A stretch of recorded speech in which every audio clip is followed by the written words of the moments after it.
일반적으로 고양이는 도도하고 독립적인 동물이라고 많이 알려져 있습니다. 그러나 예외는 있기 마련이지요. 개냥이로 자라다 보니 집사에게 자꾸 놀아달라고 조르는 경우가 있습니다. 그래서 이번 영상에서는 고양이가 집사에게 놀고 싶을 때 보이는 행동에 대해 알아보도록 하겠습니다. 그럼 집사가 왜 고양이와 놀아줘야 하는지에 대해 우선 알고 가시면 좋을 것 같아요.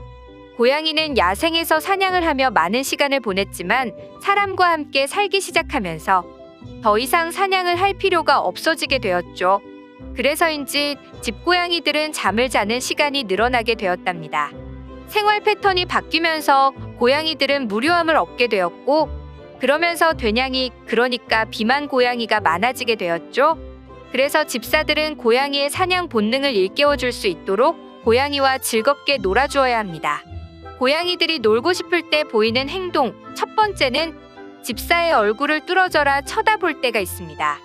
양이의 따가운 레이저 빔을 한 번쯤 경험해 보지 않을까 싶은데요. 원래 고양이는 정면에서 눈을 마주치는 것을 싫어합니다.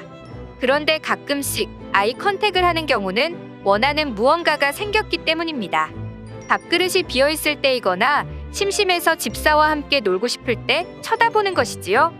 눈을 마주쳤는데 집사가 이를 무시한다 하면 주위를 맴돌며 호랑이처럼 어슬렁어슬렁 거릴 겁니다. 집사의 관심을 끄는 행동을 계속하는 것이지요. 두 번째 행동으로는 부비부비를 하는 것입니다. 부비부비는 일상에서 집사에 대한 애정 표현으로 양이가 자주 하는 행동 중 하나인데요. 자신의 영역에 있는 물건이나 집사에게 냄새를 묻힘으로써 자신의 거심을 알려주기 위함입니다. 냄새가 지워지거나 이상한 냄새가 나면 부비부비를 해서 자신의 냄새를 남기는 것이죠. 또 다른 이유로는 나한테 관심 좀 갖고 같이 놀자 라는 의미입니다. 창밖을 보면서 일광욕하는 것도 지겹고 잠도 오지 않을 때 아이들은 집사에게 다가와 살포시 부비부비 행동을 합니다. 집사가 부비부비 공격을 당하면 아무것도 못하게 됩니다. 솜사탕처럼 보드라운 털이 집사의 마음을 스르르 녹게 만들어서 당장 안 놀아주고는 못 버팁니다. 세 번째로 장난감을 물어오는 행동입니다. 장난감을 물어와 집사 앞에 놓는 행동은 지금 놀고 싶고 사냥 연습을 하고 싶어서입니다. 고양이가 집사가 놀아준 장난감을 가져온다는 것은 집사와 장난감으로 즐거운 시간을 보냈던 것을 기억하고 집사와 다시 즐거운 놀이 시간을 갖기 위해서입니다. 또 다른 이유로는 길냥이에게 밥을 주면 집 앞에 죽은 쥐를 물어다 놓는다는 이야기를 들어본 적이 있을 겁니다. 자신이 사냥한 것을 나눠주는 행동은 고양이 세계에서는 가족과 같은 구성원에게만 하는 행동입니다.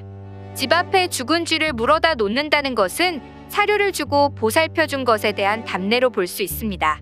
집사에게 장난감을 물어다 주는 것은 고마워, 내 선물이야 라는 의미로 받아들이면 됩니다. 네 번째로 배를 보이고 뒹굴뒹굴하는 행동입니다. 고양이가 솜처럼 부드러운 배를 보이며 바닥에 눕거나 뒹굴거리는 것을 보신 적이 있을 겁니다.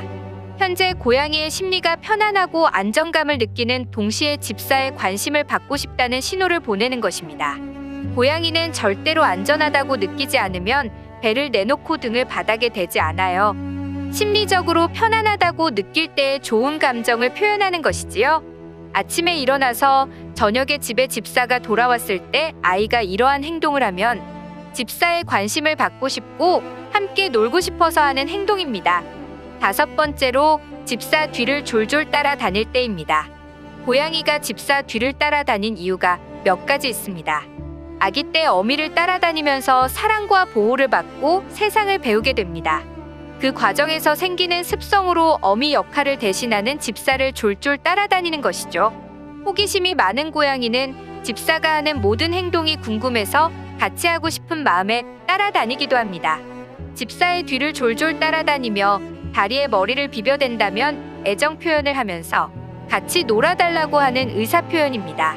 영국의 고양이 행동 컨설턴트 전문가 제클린 무네랏에 의하면 고양이는 자신이 가장 좋아하는 존재로 선택한 사람의 활동 영역에서 같이 시간을 보내고 싶어 한다 라고 말한 바 있습니다. 고양이가 놀고 싶어 할 때 보이는 행동 5가지에 대해 알아보았죠. 그럼 고양이와 어떻게, 어느 정도로 놀아줘야 할지에 대해 알려드리도록 할게요. 고양이와 얼마나 놀아줘야 스트레스를 풀고 운동이 될까요? 하루에 3번 이상 놀아주는 것이 좋습니다. 고양이는 스스로 운동을 하는 것을 좋아하지 않아서 집사들이 시간을 내어서 놀이 시간을 만들어 주어야 합니다. 뱅집사의 경우에는 아침, 점심, 잠자기 전에 한 번씩 놀아주고 있습니다. 한 번 놀아줄 때에는 적어도 10분 이상이 좋은데 물론 집사의 체력이 허락한다면 노는 시간을 늘려주면 더 좋습니다. 활동량이 넘치는 양이를 키우는 집사라면 다이어트 걱정은 하지 않으셔도 됩니다. 여기서 주의해야 할 점이 있습니다. 털이나 실이 달린 장난감을 고양이가 보이는 곳에 꺼내 놓으면 안 됩니다. 또한 놀이 시작과 끝내는 시점을 집사가 결정하는 것이 좋아요. 다 놀고 나서는 아이에게 간식을 주어서 집사와 노는 시간을 좋은 기억으로 만들어줄 수 있습니다.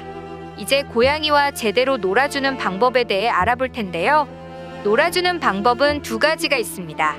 혼자서도 잘 놀 수 있는 장난감과 집사와 같이 놀 수 있는 장난감을 구비해 놓으세요. 뱅집사 경험상 집사와 함께하는 놀이 중에 가장 좋은 장난감이 바로 낚싯대였습니다. 공이나 물어뜯을 수 있는 인형으로 놀아주었더니 아이가 흥분해서 손을 물고 핥히는 경우가 생기더라고요. 낚싯대 장난감으로 놀이를 하니까 집사의 손도 보호하고 집고양이의 에너지를 발산을 충분히 해줄 수 있었습니다. 놀이를 통해 집사와의 유대관계도 깊어지게 되고 가구를 물어뜯는 일도 줄어듭니다. 낚싯대로 놀아줄 때에는 집사의 손목 스킬이 중요합니다. 물론 어렵지 않아요. 일반적으로 공중에서 흔들기만 하면 고양이의 흥미를 끌어올릴 수 없습니다. 계속해서 흔들기보다는 한 번씩 멈추기도 하면서 해줘야 더 좋아한답니다. 손목의 고급 스킬을 이용해서 숫자 8을 그리며 움직여줘야 아이가 미친 듯이 놀이를 즐깁니다. 여기에서 중요한 것이 있습니다. 계속해서 낚싯대를 흔들어주면 안 되고 고양이가 잡았을 때 어느 정도 물고 있을 수 있도록 해줘야 합니다. 그래야 성취감, 호액감을 느끼게 할 수 있어요. 다 놀고 나서는 칭찬과 간식을 주어 보상을 해주면 더 좋겠죠. 고양이와 놀이 시간을 약속하고 지키면 일상생활이 편리해집니다. 시도 때도 없이 놀아달라고 보채는 고양이가 기다림을 익힐 수 있게 됩니다. 고양이와 규칙과 약속을 만드는 것은 중요합니다. 놀이 규칙, 잠자는 규칙, 식사 규칙 등 기본 예절을 가르치는 게 집사와 행복하게 지낼 수 좋은 방법입니다. 고양이와 집사 모두의 행복을 위해서 고양이에 대해 많이 아는 것이 좋습니다.